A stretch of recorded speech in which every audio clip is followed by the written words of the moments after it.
isto é apenas um episódio. Algo surpreendente é o volume de liquidez, o volume de dinheiro que aparece pelo mundo fora, vindo de Angola. Qual é que é a origem disto?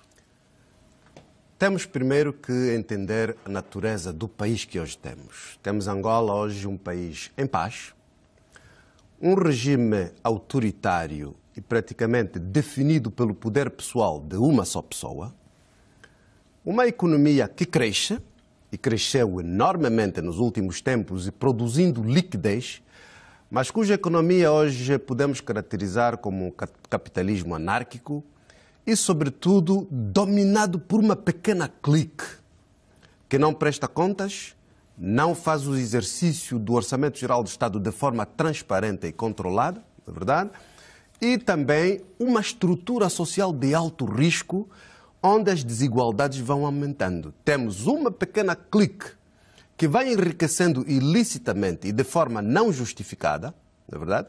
Orgulha-nos termos em Angola a mulher mais rica de África, mas não sabemos como é que isso é possível em 10 anos, não é verdade? Portanto, há esse enriquecimento ilícito numa estrutura social de alto risco quando temos a maioria da população pobre.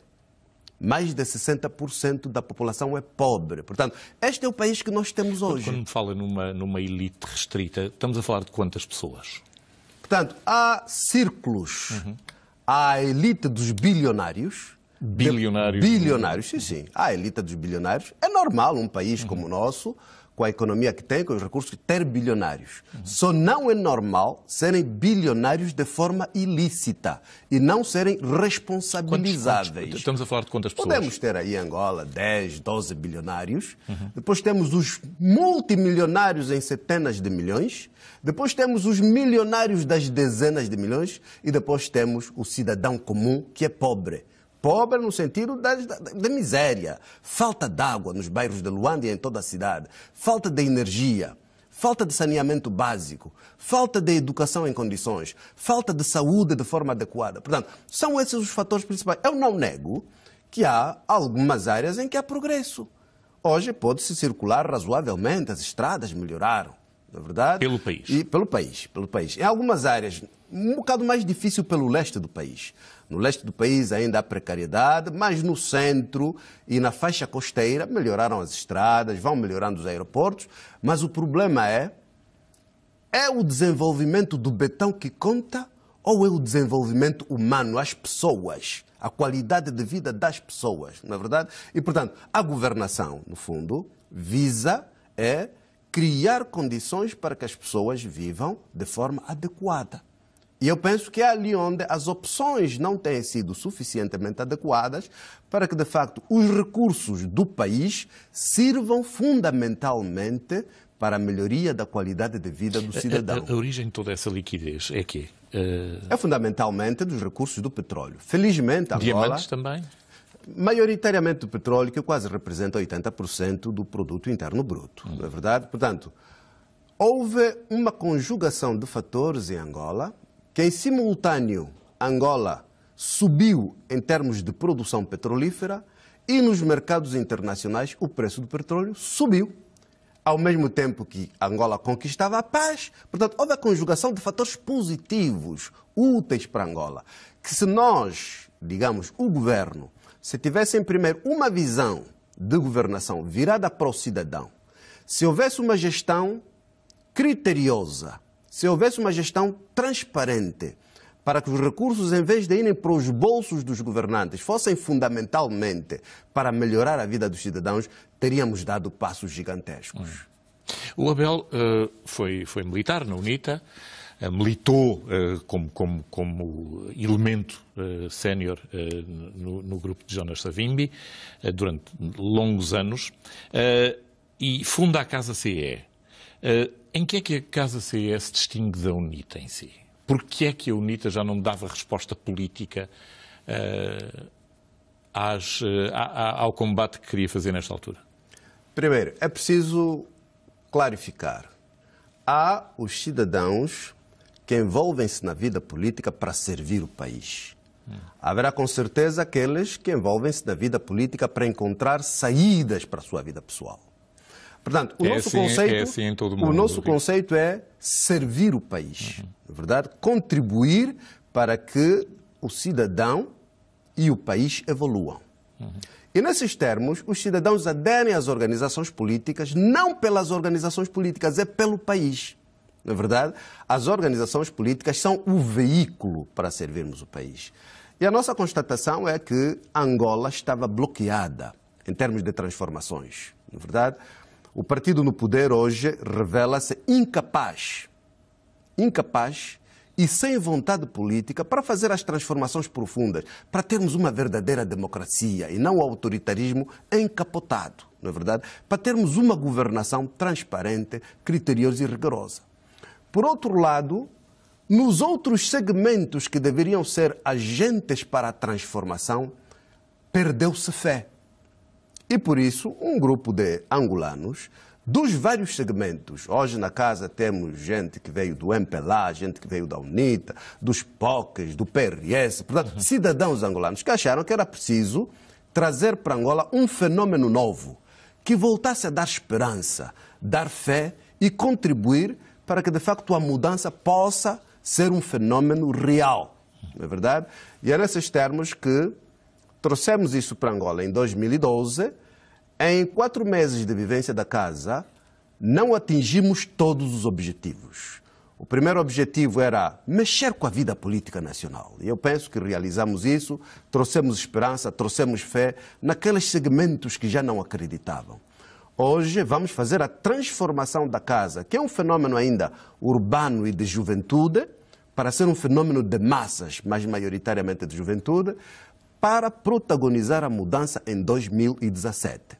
E é por isso que a casa, apesar de ser uma coligação não clássica, porque envolve partidos e envolve pessoas. É possível a mudança pelo voto, pelas eleições? Elas têm perpetuado no poder o mesmo dispositivo governamental.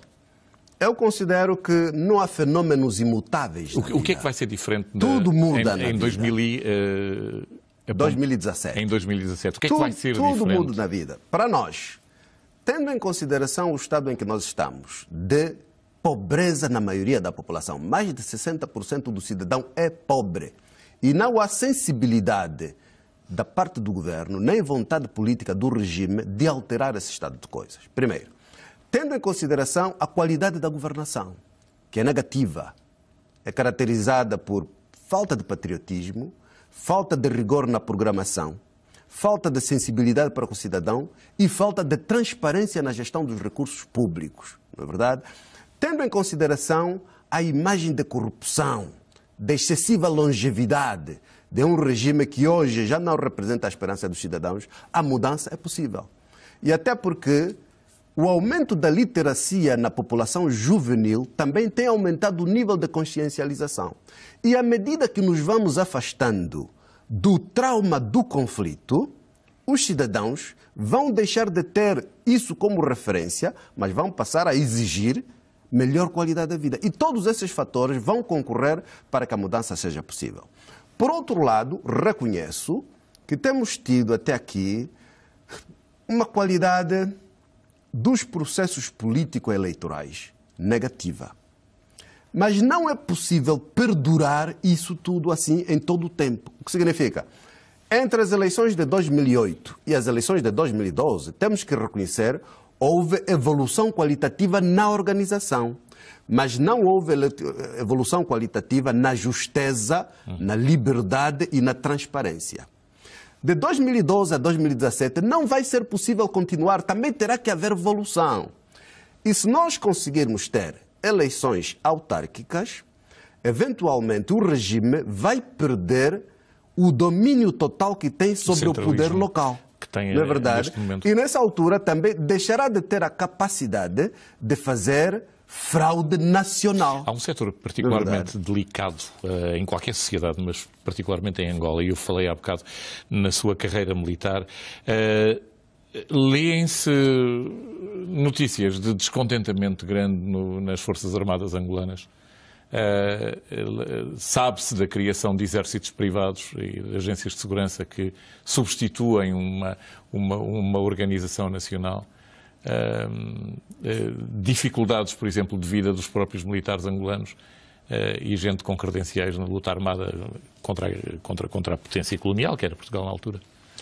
Felizmente para Angola, as Forças Armadas angolanas têm sido um dos segmentos da sociedade que tem evoluído positivamente. O que é que isso quer dizer? Tanto do ponto de vista da harmonia da reconciliação nacional, na verdade, entre os diversos segmentos que hoje fazem parte das Forças Armadas. Representam o governo hoje em dia ou o Estado? Até a postura patriótica de redução de envolvimento nas questões político-partidárias. As Forças Armadas têm dado passos, na verdade, que são úteis, na verdade, e precisamos de preservar isso. No entanto, são cidadãos como os outros, que sofrem também como todos os outros. Condições de aquartelamento, condições de fardamento, condições salariais, condições de trabalho. Sofrem como todas as outras descontentamento? Não diria descontentamento extraordinário diferente dos outros segmentos da sociedade. Portanto, sofrem as mesmas agruras, as mesmas dificuldades que outros cidadãos que estão no funcionalismo público, que são cidadãos que estão no setor privado, não é verdade? A juventude. Portanto, sofrem os mesmos problemas e, por isso, têm as mesmas ansiedades e as mesmas preocupações, não é verdade? Agora, há outro segmento que são o dos ex-militares, que este tem sido extremamente negligenciado. Os extremos. Extremamente negligenciado. E ex-militares de todas as forças que combateram em Angola. Do ELNA, das FAPLA, das FALA. Portanto, têm sido negligenciados. E tem sido, de facto, um dos focos de tendência para a instabilidade, para o qual o governo não tem encontrado soluções adequadas, apesar da pressão que todos nós fazemos, a UNITA, a própria Casa e outros segmentos do país que fazem pressão no sentido de reconhecer que são esses que se sacrificaram pelo país e merecem, no momento atual, uma atenção também especial para que, de facto, possam também ter usufruto dos recursos do país e não só os governantes. O Abel Chivucovuco está num périplo por vários países. Aqui em Portugal, os seus contactos são políticos também? Tem contactos com que partidos? Portanto, nós viemos a Portugal como primeira etapa desse périplo, depois vamos à França, ao Reino Unido e aos Estados Unidos. O propósito, em primeiro lugar, é partilhar com Portugal, e quando digo Portugal, é por via das entidades, sejam elas partidos políticos, entidades institucionais do governo, sociedade civil, partilhar a nossa visão de como é que está Angola. Tiveram encontros na com alguém verdade, do governo? Partilhar também, a certa medida, como é que nós vemos a qualidade da relação entre Portugal e Angola, e também partilhar a ideia de como é que será o papel da Casa na evolução futura da Angola. Tiveram encontros com alguém do governo? Estamos a ter encontros com todos os segmentos, reconhecemos e agradecemos, de facto, a forma muito aberta com que temos sido recebidos, e durante esses dias vamos praticamente tratar com tudo o que é relevante em Portugal. Partidos políticos, instituições governamentais e sociedade civil. E é no sentido de contribuirmos também para que a relação entre Portugal e Angola, que eu considero uma relação funcional, mas imatura e insegura, para que de facto evoluamos, para que passemos para outro patamar na qualidade das relações. Comece pela imaturidade dessa relação. Onde é que detecta essa imaturidade? Há em toda a relação humana, e particularmente nas relações internacionais, duas dimensões. E no nosso caso, entre Portugal e Angola, há de um lado a relação entre os povos. E esta é caracterizada, no nosso caso, por uma relação secular, de ancestralidade, uma relação familiar. Há angolanos e portugueses familiares, laços de sangue, não é verdade? Laços culturais, a mesma língua.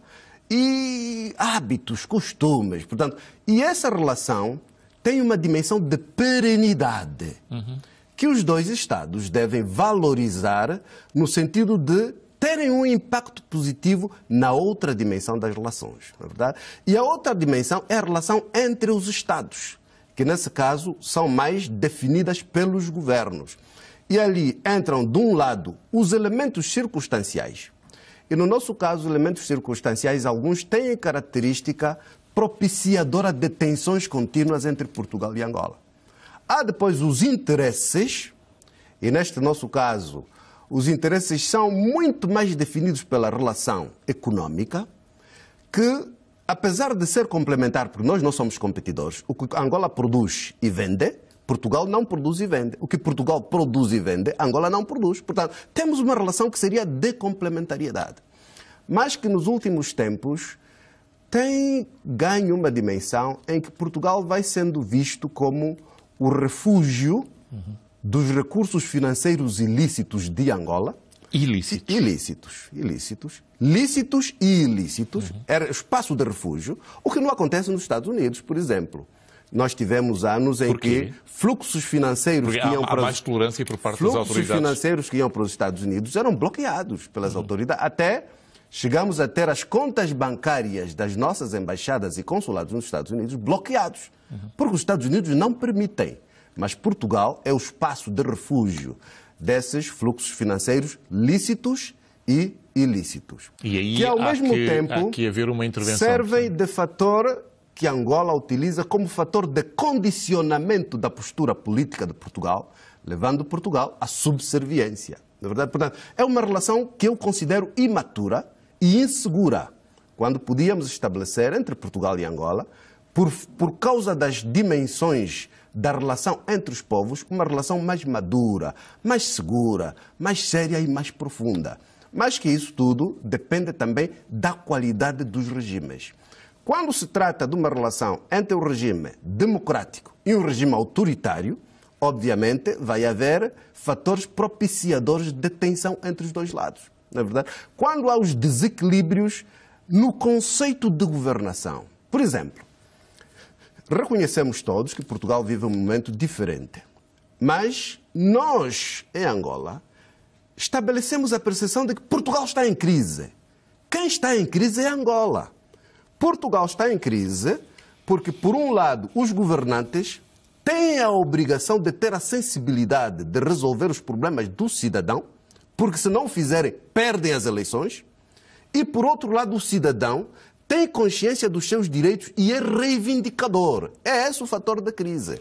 Baixou a qualidade. Agora, no nosso lado, o governante não tem sensibilidade nem vocação de resolver o problema do cidadão e o cidadão não tem consciência da reivindicação dos seus direitos. E há seguramente um fator mais, é que nós temos uma imprensa ainda, uma informação pública é o espaço aberta que me permite dirigir-lhe esse convite para vir a este jornal, seguido em Angola como ele é e consciente de que é seguido em Angola. Mas nós temos fé, nós na casa temos fé de que vamos fazer a mudança em 2017, vamos melhorar a qualidade de governação. Com os recursos imensos que Angola tem, vamos fazer um país sério, resolvendo os problemas do cidadão, e isso tudo também vai melhorar a relação internacional de Angola com outros países, e particularmente Portugal. Muito obrigado por ter vindo a este Jornal das 9. Foi um prazer tê-lo aqui e felicidades. Muito obrigado e boa noite. Na sua luta política. Muito obrigado. Abel Chivuco Vuco, presidente da Casa CE.